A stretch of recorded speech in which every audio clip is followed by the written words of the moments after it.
My dad casually said it. At dinner, "You make more, you should contribute more," then told me to cover my brother's rent. So I looked him in the eye and replied, if he earns less, he should demand less. I'm 29, single, no kids, and according to my dad, that makes me the default family, ATM. Growing up, my parents weren't cruel, but they had this habit of making everything about my younger brother, Ryan. He's 26, charming, loud, and perpetually struggling. If I got an A, they'd clap. If Ryan passed a class, they'd throw a party. I didn't really mind at first. He was the baby, and I was the responsible one. But somewhere along the line, being responsible turned into being responsible for him. I work in it. Not flashy, but I've worked hard to move up the ranks, save diligently, and create a life where I don't have to stress over every bill. I drive a modest car, live in a small but nice apartment, and keep most of my money tucked away. It's not a lavish life, but it's stable. That stability, however, seems to paint a target on my back and my parents' eyes. Ryan, on the other hand, has been trying to find himself since he was 18. First, it was a photography phase. My parents bought him a $2,000 camera, which he sold within 3 months to buy a drone. Then it was music, then real estate. Now he's dabbling in crypto and streaming video games. Every time he fails, there's an excuse. And every time he needs help, my parents act like the world should bend to accommodate him. A few years ago, after a particularly nasty car accident in the family, we decided to set up a joint emergency fund. It was supposed to be a safety net for all of us. Dad said it would be good to have something communal in case things ever got bad again. I agreed, but over the next 3 years, I was the only one putting money into it. I didn't complain. I had a good job, and it gave me peace of mind. I never imagined they'd use it for anything else. So when I walked into Sunday dinner last month, I didn't expect anything unusual. The smell of garlic and rosemary filled the house, and my mom was already bustling around the kitchen while Ryan scrolled through his phone on the couch. Same as always, Dad greeted me with his usual firm pat on the back and a quick, "How's work, son?" before taking his seat at the head of the table. We made small talk for a while, football, the weather, something about my aunt's new hip, until we were halfway through dinner. That's when it happened. "You'll be covering your brother's rent from now on since you make more," my dad said casually, like he was talking about passing the salt. At first, I thought I misheard. I looked up from my plate, fork halfway to my mouth. What Dad didn't even glance up. "Ryan's lease is up. The new place is more expensive. He needs help. And since you've got a better paying job, it just makes sense. Family helps family." I waited for the punchline, but all I got was silence. Ryan didn't even flinch. He just kept eating like nothing out of the ordinary had been said. My mom avoided eye contact, which told me everything I needed to know. "Are you serious?" I finally asked. "Dead serious," Dad replied, sipping his wine. "You've been doing well. It's time to give back. Your brother needs a hand." "I already help out," I said. "I cover emergencies. I paid for Ryan's truck repair last year. I helped when the basement flooded. I'm not made of money." Dad shrugged. "This isn't about money. It's about family. You think your brother wants to need help? He's trying." I looked at Ryan. He didn't even pretend to look guilty. In fact, I swear there was the hint of a smirk playing on his lips. "I don't remember agreeing to this," I said calmly. Dad finally set his fork down. "It's not a request, James. You're part of this family. You live alone, no kids, no wife. You've got the means. It's your turn to step up." The room went silent. I could feel my blood start to simmer, but I didn't show it. I just nodded slowly, pushing the rest of my plate away. "Got it," I said quietly. Nobody noticed the way my hands tightened into fists under the table. Nobody saw the way my jaw clenched so tightly it started to ache. They just assumed, like always, that I'd swallow it, that I'd take the hit so Ryan didn't have to. That night, I drove home in silence, barely remembering the route. I didn't scream, I didn't cry, I didn't even vent to anyone. I just sat in my living room staring at the wall for a long, long time. The thing is, I had the money to cover Ryan's rent. That wasn't the issue. What broke something inside me was the entitlement of it. The expectation that my hard work should be funneled into Ryan's never-ending list of failures because I was the stable one, because I didn't make waves, because I'd always been the one to quietly do what needed to be done, but not anymore. The next morning, I sat at my desk, opened my laptop, and logged into the joint emergency account. The number staring back at me made my stomach twist, not because of what I was about to do, but because of how long I'd let it sit there untouched while they quietly assumed it was theirs to dip into. More than $50,000. Every cent is mine. Every deposit is traceable to my paychecks. I'd always thought it would be used for something real. Hospital bills, an accident, maybe something for mom if she got sick. Not this. I initiated the transfer to my personal savings. All of it. It would take until the afternoon to process. I didn't send a message.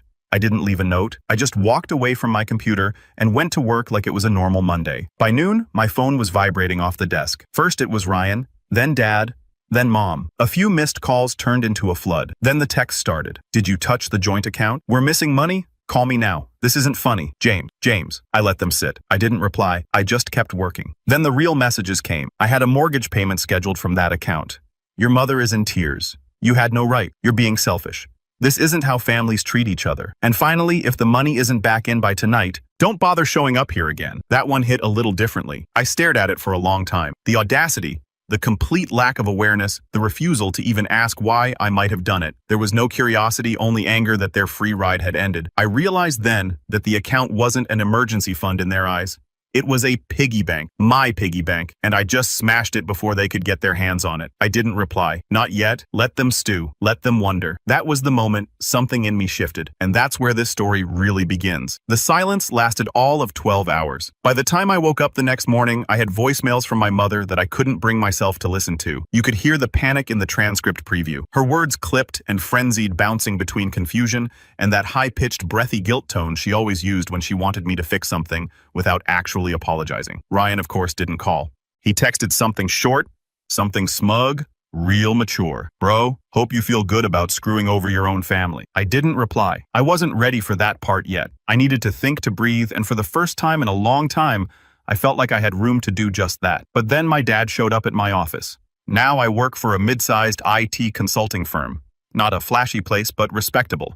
My job is mostly remote, but I still go into the office twice a week when clients come in. Tuesday was one of those days. I was at my desk reviewing server logs when I heard the receptionist voice over the intercom. James, there's someone here asking for you. Says he's your father. My stomach tightened. I hadn't told him where I work. Not specifically, but I knew Mom still had access to old tax returns. And if he wanted to find me, he would. I stepped out into the lobby, trying to keep my expression neutral. Dad was standing there in his usual button-up and windbreaker, hands on hips like he was about to deliver a lecture. The second he saw me, his jaw set in that familiar way that meant this wasn't going to be a conversation. It was going to be a declaration. "We need to talk," he said without even a greeting. "I'm working," I replied. "This won't take long." He didn't wait for permission. He turned and walked toward the parking lot, expecting me to follow, and against my better judgment, I did. We ended up standing next to his truck, just far enough from the building to be out of earshot. He folded his arms and stared at me like I was a child who'd just drawn on the walls with a marker. "What were you thinking?" he said. I didn't answer. "That account was ours. You don't get to just take the money and disappear." "Mine," I corrected. "Every deposit into that account came from my paycheck. You can check the history. You never added a cent," he scoffed. "That's not the point. The point is that money was there for us. Your mother and I counted on it. For your mortgage, I said, for Ryan's rent, for everything except what it was meant for." His face rained. "Watch it." "I am watching. I've been watching for years." And that was when he said it. "You're punishing your own brother because you're jealous. You've always been like this. You never could stand when Ryan got attention." That hit harder than I expected. I'd spent my whole life trying to not resent Ryan, to be the good son, the helpful one, the quiet achiever. But hearing it thrown in my face like some kind of character flaw broke something in me. "I'm not jealous," I said, my voice low. "I'm done." He narrowed his eyes. "Is that how it is now? You think you're better than us because you've got a little money in the bank?" "No," I said, stepping back. "I think I'm tired of being treated like a tool you can pick up when it's convenient and toss aside when it's not." He shook his head. "You know what? If you're going to act like this, don't bother coming around anymore." I almost laughed. "You already said that in your text." "I meant it." "Good." We stared at each other for a moment, and then I turned and walked back inside, heart pounding but lighter than it had been in years. But that was just the beginning. The next week was a parade of passive-aggressive escalation. Mom sent me a long message, one of those guilt-laced manipulative essays that only she could write. It started with, "I'm not mad, just heartbroken," and ended with a classic, "I hope you can live with what you've done." Ryan went on social media making vague posts about betrayal and snakes in the family. One of his friends DM'd me a screenshot of his Instagram story where he posted a picture of his nearly empty apartment with the caption, "When your own brother would rather watch you get evicted than lift a finger." What he didn't say was that the apartment was a luxury high-rise downtown with floor-to-ceiling windows and a building concierge. Rent had to be $2,400 a month minimum, and he wasn't even working. He had options. He just didn't want to take them. Then came the group chat ambush. We have a family group text mostly used for holiday plans and birthday reminders. One night, as I was settling in to read, I saw a message pop up from my dad. "We're having a family dinner next Sunday. Be there at 5 o'clock. I stared at the message for a long moment. No question mark. No, if you're free. Just another command. I didn't reply, but they weren't done. 2 days later, my Aunt Laura called. She's my mom's sister, and we've always been close. Closer than I am with anyone else in the family, to be honest. She has a way of seeing through the noise. "I just got off the phone with your mother," she said. "She's saying you emptied the emergency fund out of spite." "Spite," I repeated. "Laura, it was my money." "I know that," she said. "I told her that, but she's convinced you're going through some sort of rebellious phase." "I'm almost 30. "I know, honey." That's what I said. There was a pause. Then her voice dropped to a softer tone. James, I think they're planning something. What do you mean I think? I think they're going to go public with this. Make it a big family issue. Drag you through the mud if they have to. I swallowed hard. Why? Because they don't like losing control. And you took control back. I sat with that for a long time. Laura was right, and I could feel it. The shift the way their texts stopped pretending to be concerned and started sounding more like ultimatums. They weren't worried about me. They were worried about the money. And then it happened. That Friday, I got a call from my bank. Mr. Preston, the woman on the line, said, "We received a request this morning to access your account. It was flagged as suspicious since it came from someone who isn't listed." I frowned. "Someone claiming to be your father contacted us requesting account information and attempted to verify your account balance. We declined because he isn't authorized." My heart dropped. Name. She hesitated. Stephen Preston, relationship listed as father. I almost dropped the phone. They were still trying to get their hands on my money, still trying to make me pay. And that's when I knew this wasn't just about Ryan's rent. It wasn't just about Dad's mortgage. This was about ownership, about control. I was their plan B, and now I was a problem they needed to eliminate. I froze, the account locked down. Everything changed. Passwords, called my credit card companies, flagged my credit reports, even changed the PIN on my phone. Then I did something I never thought I'd do. I started gathering receipts, screenshots, bank statements, text messages, even those old voicemails from Mom and Dad asking me to cover Ryan's truck repairs, his gaming setup, the camera, the drone, the deposit for the apartment. Every single favor they had ever asked under the guise of family. Because I finally understood something. This wasn't just dysfunction. It was manipulation, calculated, intentional, and if I didn't do something soon, they were going to ruin me. Not just emotionally, financially. And then the last straw Sunday came. I didn't go to dinner, but I did get a message from an old family friend, Mr. Callahan, my dad's longtime buddy from church. He and I used to talk whenever I visited. He was one of the few people from their circle I genuinely respected. His message was short. "Hey James, just wanted to say sorry about what your dad said this morning. Didn't seem right to drag you like that in front of everyone." I blinked, reread it, called him. He picked up on the second ring. "What do you mean?" I asked. "Your dad gave a little speech during the service today, said he was heartbroken, that you turned your back on your family, that you stole money meant for all of them and left them struggling." My blood ran cold. What I just thought you should know. It didn't sit right with me. I hung up and stared at the wall for a long time. That was it. That was the betrayal I couldn't forgive. They hadn't just disrespected me. They tried to destroy my name. They turned me into the villain in their story. But they forgot one thing. I know everything, and I never fight dirty.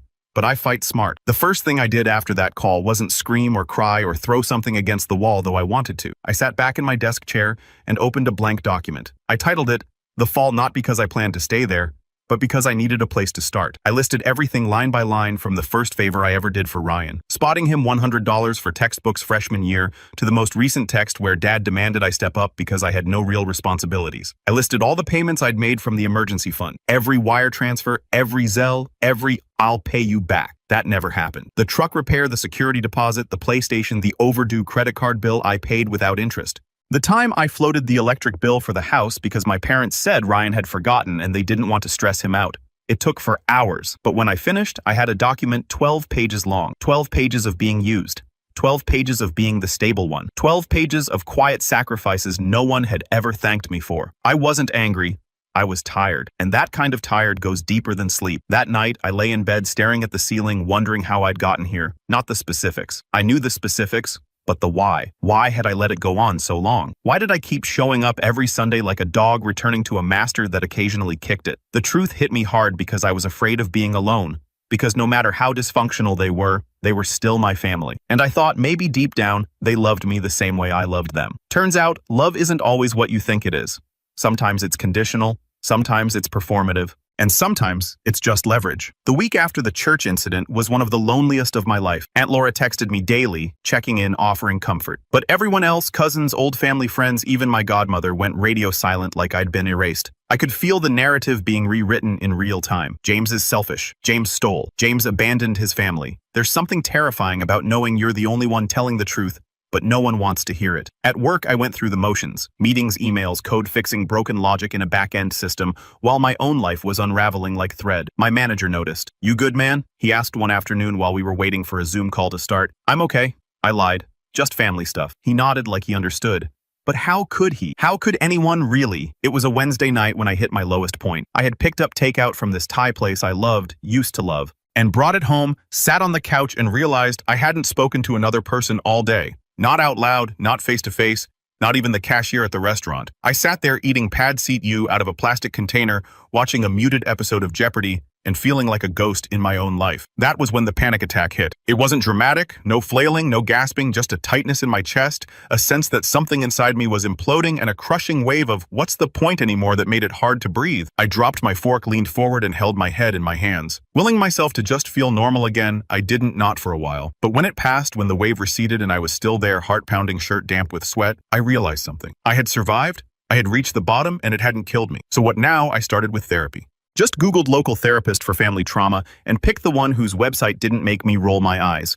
Her name was Dana, and she wore chunky glasses and cardigans and had a voice that made you feel like nothing you said could shock her. Our first session was clunky. I didn't know where to start, but eventually the words came tumbling out. By the third session, I told her everything. The money, the favoritism, the manipulation, the church speech. She didn't gasp. She didn't call them monsters. She just said, "That sounds incredibly painful, James. You were never allowed to be your own person, were you?" And that unlocked something I hadn't known was stuck, because she was right. I had been the default fixer for so long that I didn't know who I was outside of being the guy who made problems disappear. So I started figuring it out. I went through my bank statements and cut out every subscription, every recurring payment, every expense that wasn't mine. No more group Spotify family plan, no more shared Costco card. I changed my number, got a new email, deactivated every social media account where they could tag or message me. I didn't announce it. I just disappeared from their digital world. I took a week off work and did nothing but read walk journal. I started cooking for myself again, not out of necessity, but because I wanted to. I made things I'd never tried before: shakshuka risotto, homemade pizza dough. I played music while I cooked, jazz, old school soul. For the first time in my adult life, I was feeding myself in more ways than one. Then came the next step: boundaries. I made a list not of rules for them, but rules for me. I don't give money to people who refuse to work. I don't attend events where I'm not respected. I don't answer messages that guilt trip me. I don't explain myself to people committed to misunderstanding me. I don't betray myself to keep the peace. It sounds simple, but when you've spent your whole life being the good one, the reliable one, saying no feels like setting the world on fire. Except it wasn't the world. It was just their illusion of who I was. Aunt Laura remained the only one still reaching out. She came over one night with a bottle of wine and a tin of her famous lemon squares. "I can't believe what they're saying about you," she said. "It's like they've rewritten history." "I know," I said quietly, "but I don't have the energy to argue anymore." She looked at me long and hard. "You don't have to argue, but you can protect yourself." "I'm trying." "You're doing better than that, James." I smiled for the first time in days. That weekend, I got a call from my old college roommate, Kevin. We hadn't talked in over a year. Life had gotten busy, but he'd heard through mutual friends that I was going through something. "You want to get out of town for a few days?" he asked. "Come crash with me in Denver. Just you, me, and some mountain air." I booked the flight the next morning. 3 days in Denver turned into a mental reset I didn't know I needed.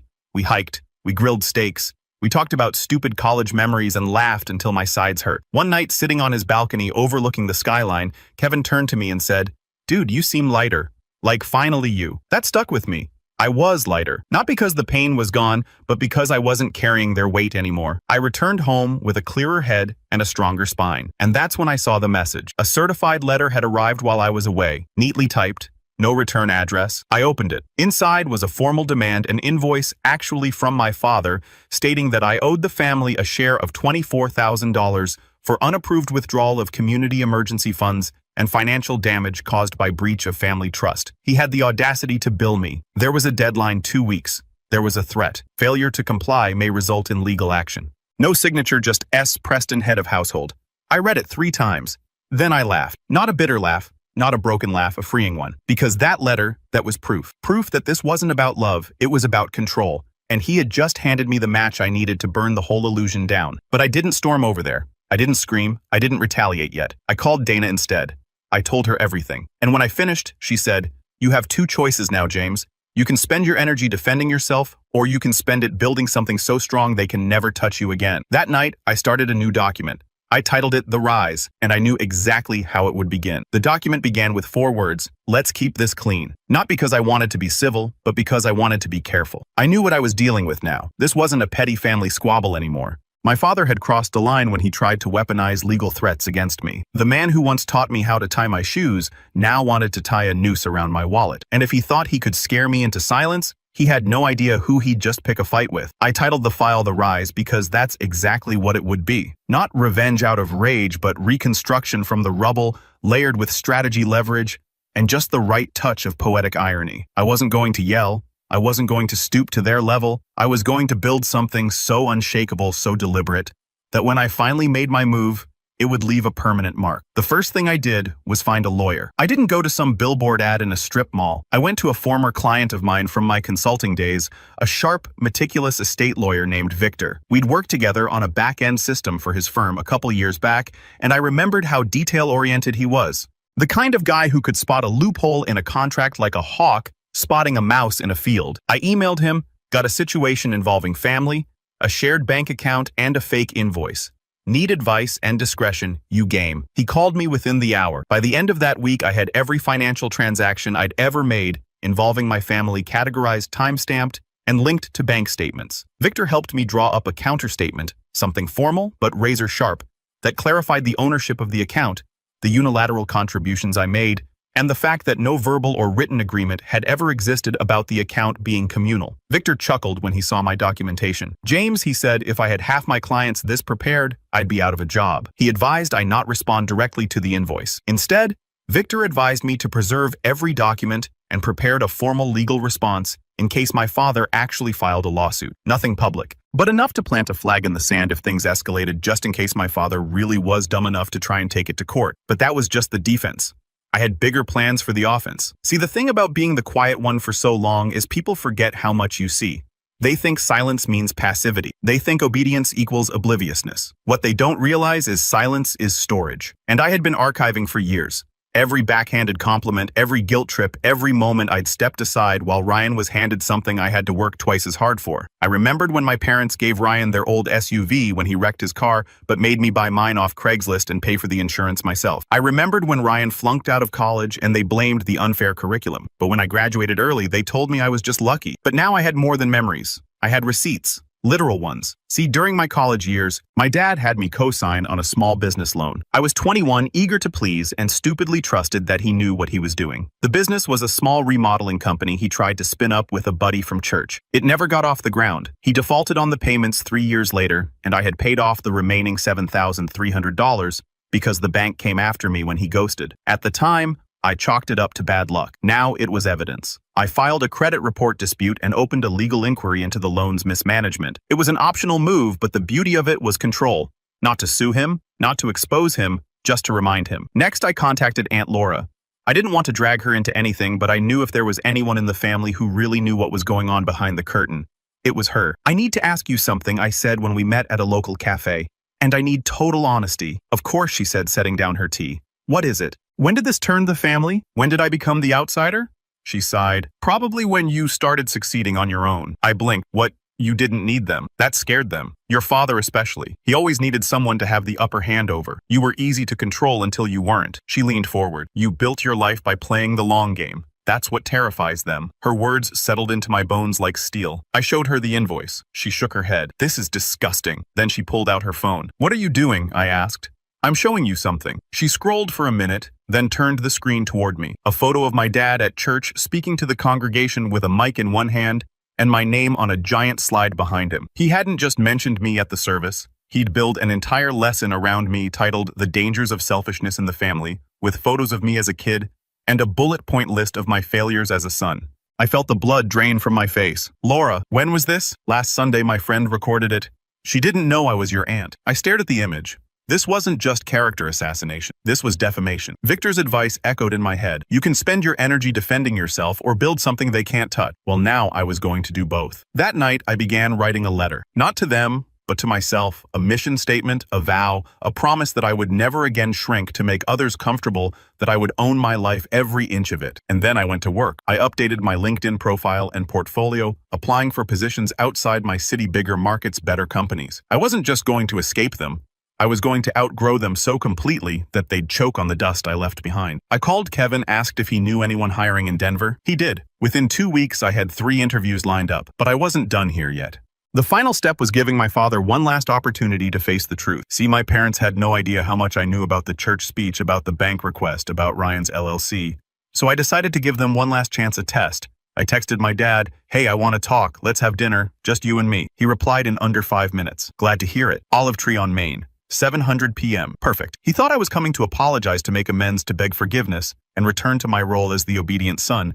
But I had something else in mind. I packed a folder neatly labeled, and when I sat down across from him at that restaurant, I smiled for the first time in months, because now I held every card. I arrived at Olive Tree 10 minutes early, dressed neatly in a blue button-down and a quiet resolve that felt like armor. The folder under my arm wasn't thick, but it held the kind of weight paper can't measure. Truth, receipts, boundaries, power. The restaurant was dimly lit, filled with soft clinks of silverware and quiet chatter. The kind of place my dad always picked when he wanted to feel important. He walked in right on time, still wore that old brown jacket like it was a badge of honor. His expression was calm, maybe even a little smug, like a man who believed the storm had passed and the prodigal son had finally returned to beg for shelter. "James," he said, sitting across from me without hesitation. "I'm glad you reached out. I figured it was time to clear a few things up." He gave a satisfied nod, folded his napkin and ordered a coffee like we were two diplomats negotiating peace. "You know," he said, "after the waitress left, the family went through rough patches. But I believe in second chances, and I'm willing to forgive how this all unfolded, assuming we can come to a mature understanding." That's what he opened with. Not, "I'm sorry," not, "I was wrong," just, "I'm willing to forgive you." I didn't touch my menu. Instead, I slid the folder across the table and watched as he hesitated, then opened it. Inside were 5 neatly labeled tabs: joint account history, personal contributions with bank confirmations, text logs with demands, business loan agreement from 2015, public speech defamation evidence. He flipped through the pages slowly, like someone scanning a script they hadn't auditioned for. "What is this?" he asked, finally, fingers tightening slightly on the paper. "Documentation," I said calmly. "For the arbitration board and for my lawyer. I figured since you were sending invoices, we should keep things professional." His face hardened. "You went to a lawyer? You threatened legal action." I reminded him, so I took it seriously. He flipped back to the first section, the joint account logs, his mouth twitching as he realized every deposit was from me. Every single one. "You don't need to do this," he said, lowering his voice. "Actually, I do, James," he said, using that tone he always used when he wanted me to feel ashamed. "You're talking about tearing this family apart." "No," I said. "You already did that. I'm just not holding the pieces anymore." He sat back, crossing his arms. "And what do you want?" "An apology." "I don't want anything from you." I said, "This isn't a negotiation, it's a notice." His eyebrows lifted. "A notice?" I pulled out one last sheet from the folder. This one wasn't for court, it wasn't a receipt. It was a letter, a personal statement I had written and printed the night before. 1-page type. It said, "Effective immediately. I am withdrawing from all family financial responsibilities and any expectation thereof. I will not fund, cosign, or contribute to anyone's rent, mortgage, debt, hobby, or business.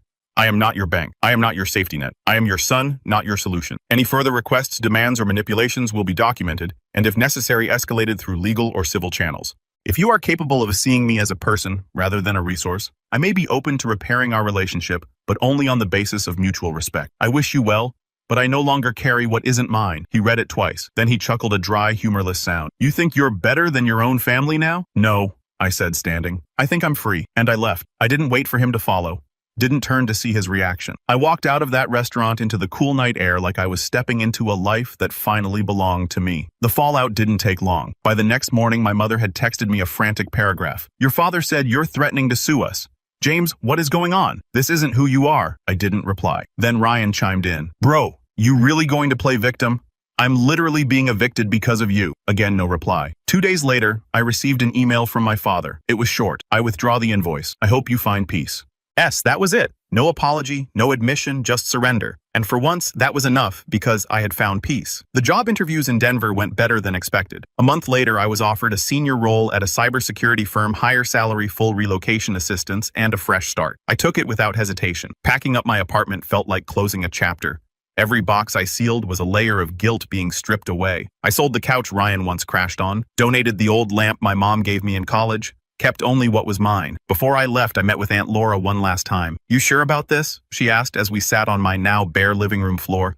"I've never been more sure of anything." She reached into her purse and handed me a small envelope. From me, not them. Inside was a card. It said, "I saw you even when they didn't." I hugged her tightly. "Thank you," I said, voice breaking. "You don't owe anyone anything but your own peace, James." And with that, I drove to Denver. New city, new job, new silence. Only this time, it wasn't the silence of suppression. It was the silence of space. Space to grow, space to breathe, space to be me. 6 months passed. I never spoke to my parents again. Ryan did eventually get evicted. I saw it in a court notice online when I checked the LLC records. He disappeared from social media shortly after. Last I heard, he moved back in with them. My parents sold their house soon after.